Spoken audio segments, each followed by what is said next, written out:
Dan untuk mengetahui bagaimana penanganan korban serta kerusakan akibat gempa bumi di Sumedang, Jawa Barat, selengkapnya sudah bergabung bersama kami PJ Bupati Sumedang, Pak Herman Suryatman.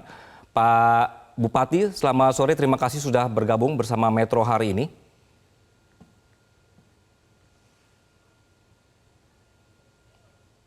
Pak Bupati, izin Pak, masih belum dibuka untuk audionya. Pak Bupati, selamat sore.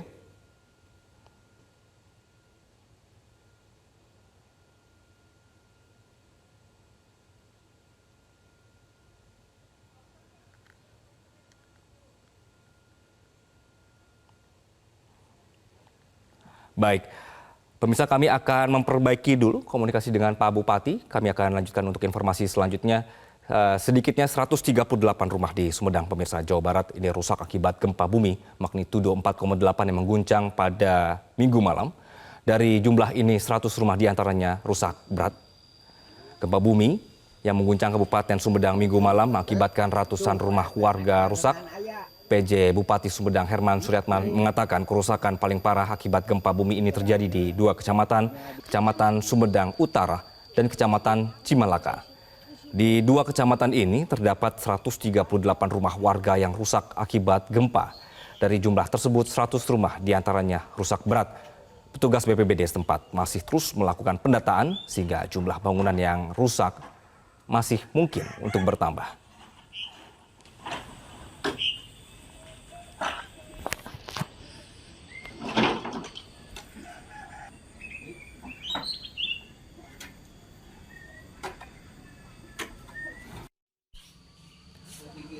Lalu apa sebenarnya penyebab gempa bumi 4,8 magnitudo yang mengguncang Sumedang, Jawa Barat, dan apakah gempa ini masih akan menunjukkan aktivitas serta berdampak ke daerah lain?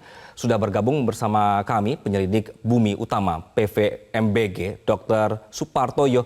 Pak Supartoyo, terima kasih sudah bergabung bersama Metro hari ini. Pertanyaan pertama saya, apakah sudah ada penjelasan secara teknis penyebab gempa? Selamat sore, pemirsa Metro TV, selamat sore Pak Bupati.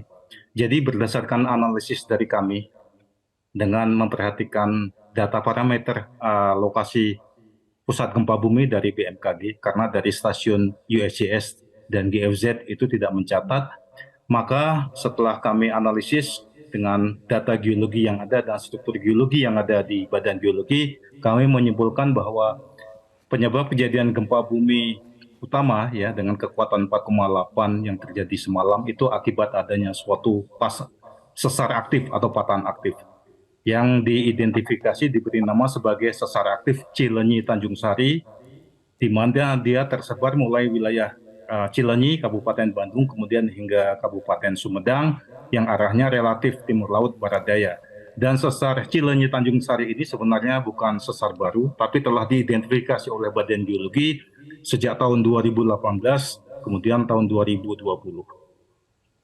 Baik, sesar ini sempat disebut bahwa ini tidak terdaftar begitu, Pak. Ini penjelasannya seperti apa? Kemudian apakah ini akan menunjukkan terus pergerakan? Jadi sebenarnya di data Pusat Gempa Nasional atau Pusgen ya, itu ada semacam kesepakatan bahwa untuk data sumber gempa bumi atau dalam ini adalah sesar dan zona penunjaman, itu yang dimasukkan adalah apabila dia menghasilkan kekuatan gempa di atas magnitudo 6 atau di atas magnitudo 6,5. Dan kebetulan beberapa sesar aktif yang ada di Indonesia, khususnya di Jawa Barat, dengan potensi menghasilkan gempa di bawah itu tidak dimasukkan. Seperti misalnya yang ada di daerah Cugenang Cianjur, kemudian juga yang ada di Sumedang, lalu juga seperti yang ada di perbatasan antara Sukabumi dan Pamijahan Bogor, itu kan kekuatannya kurang dari 6, ini tidak dimasukkan. Namun bagi Badan Geologi, ya, ini merupakan catatan khususnya untuk pemerintah daerah. Di sini ada Pak Bupati agar memperhatikan kekuatan sesar yang meskipun katakanlah kekuatannya kurang dari 6, ya, namun ternyata memberikan dampak yang cukup signifikan akibat kejadian gempa bumi seperti yang terjadi di Sumedang baru-baru ini, kemudian juga sebelumnya yang ada di Cugenang Cianjur.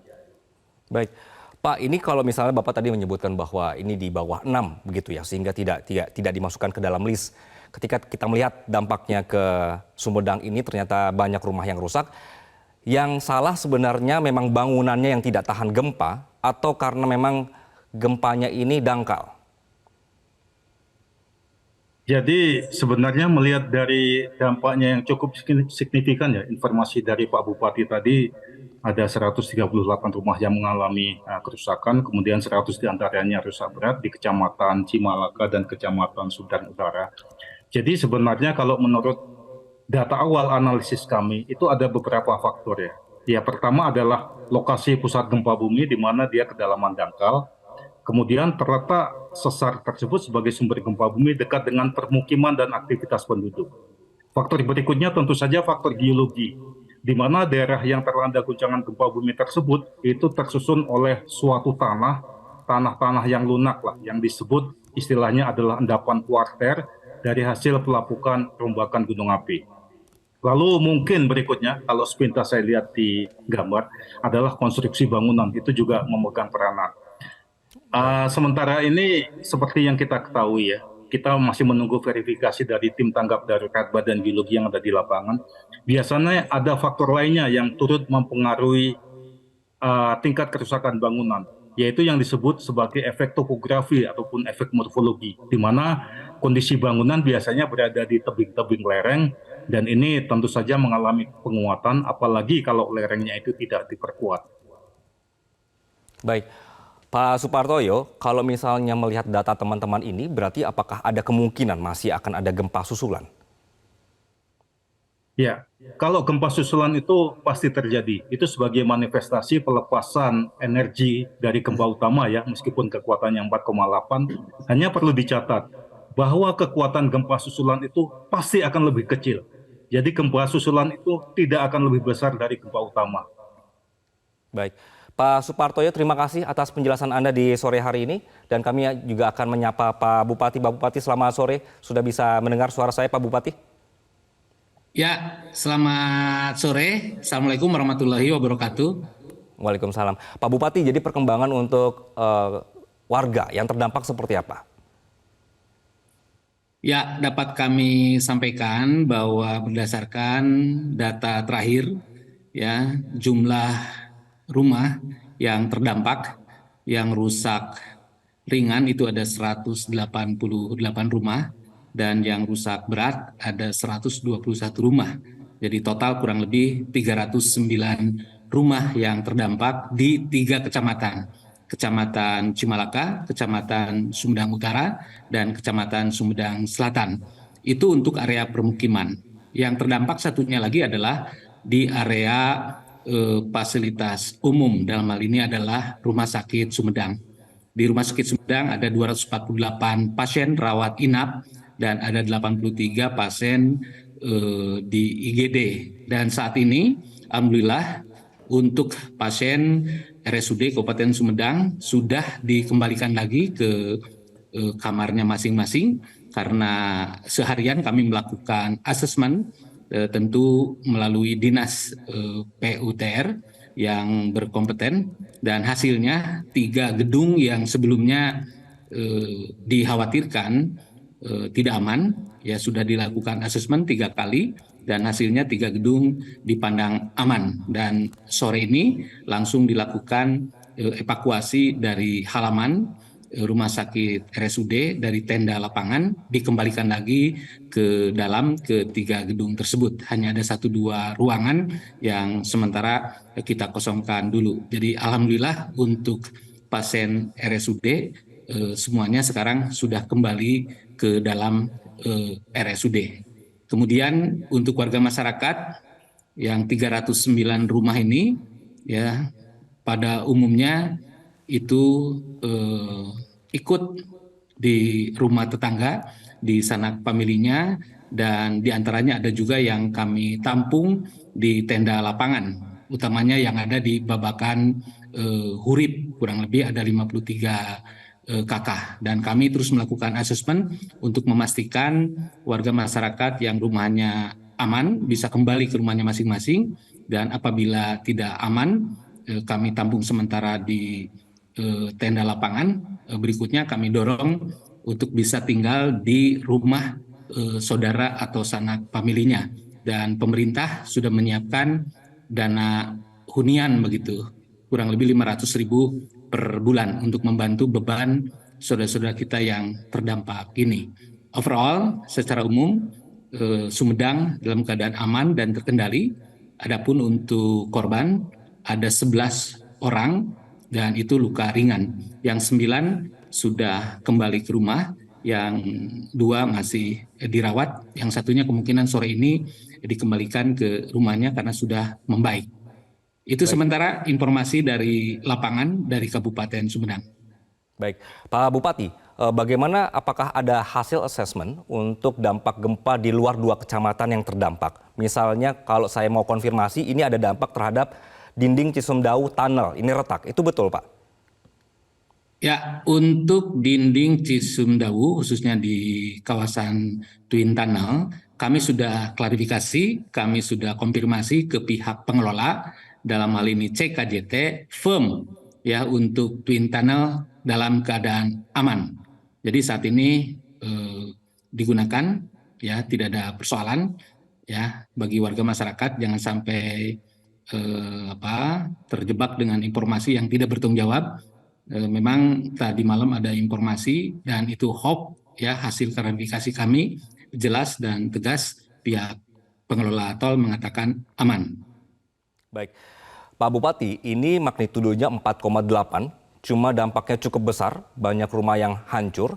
Apakah dari pemerintahan Bapak ini ada evaluasi berkenan dengan permukiman warga agar menghindari dampak seperti ini di lain waktu, Pak?